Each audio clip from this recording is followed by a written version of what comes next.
پراکاپچوک ورزشگر از فدراسیای روسیه.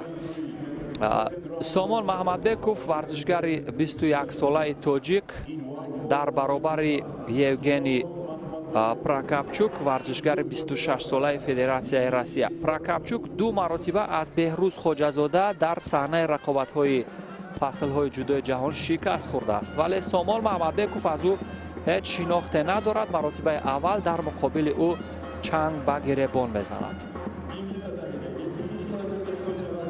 از لحاظ تجربه و سن و سال پراکاپچوک حدود 5 سال نسبت به سامان محمدبکوف بزرگسالتر هست و سامانی که عنوان قهرمانی جهان در میان جوانان را در کارنامه دارد، این البته از لحاظ روانی شاید به حریفان او یک نوع تاثیر رسانده تواند، ولی سامان که با داشتن پایهای دراز میتواند از مسافه دور اصولها یا فنون پای را اجرا کند.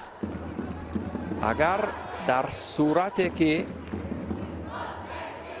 تعادل حریف را تواند برهم بزند، ولی در اینجا نتوانید سامان به همین عمل کرد موفق شود. در جست نوبتی یا کوشش نوبتی اکنون ببینیم سامان که به سمت چپ بسیار علاقمند است در فنون پرتابی.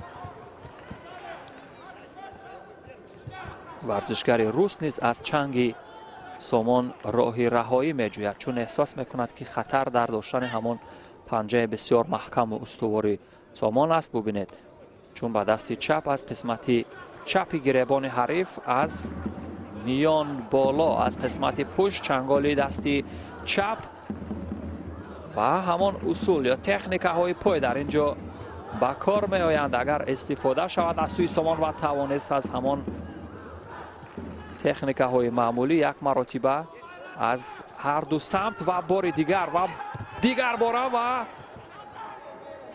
داور مرکز هم خاموش بود، چون این عملکرد سامان بعد از گویم دستور منع قوزمایی دادن داور شد. سامان اکنون در حال داشتن یک وضعیت خوب قپیدن و میتواند این حریف با تجربه، اما ببینید چرا وزری میگوید داور مرکز وزری گفت. اینجا سامان هیچ جای افتیش نبود که به وزر شباهت داشته باشد، ولی ببینید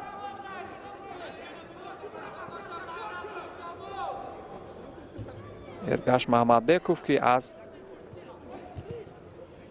گوشه تتمی یا از گوشه گلیم با سامان محمدبکوف مصلحت میداد بنابر سبب یعنی ویران کردن مقررات یا ادعا کردن به خلاصه داوران از دوری رقابت ها خارج شد از گوشه و کنار.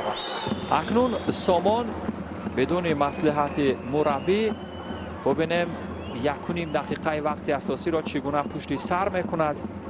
یوگنی پراکاپچوک نیز در همان حال داشتن فرم ایدئالی خود هست. اگر سامان از صد همین حریفش بگذرد پس در مرحله های بعدی احتمالیت رفتن به مرحله نهایی رقابت ها را دارد، اما این حریف مشکل گذر را اگر تواند حالا که لب رو بیشتر توجه میکند اما وزر عوضات ایپان این بار هم در این فصل جدای جهانی یا گرند اسلم نیز بخت سامان محمدبکوف نخندید. اگرچه یک دور آزاد بود ولی در دور دوم با دو امتیازی ناکامل که از سوی ورزشگر روس بود از دور رقابت ها حذف شد.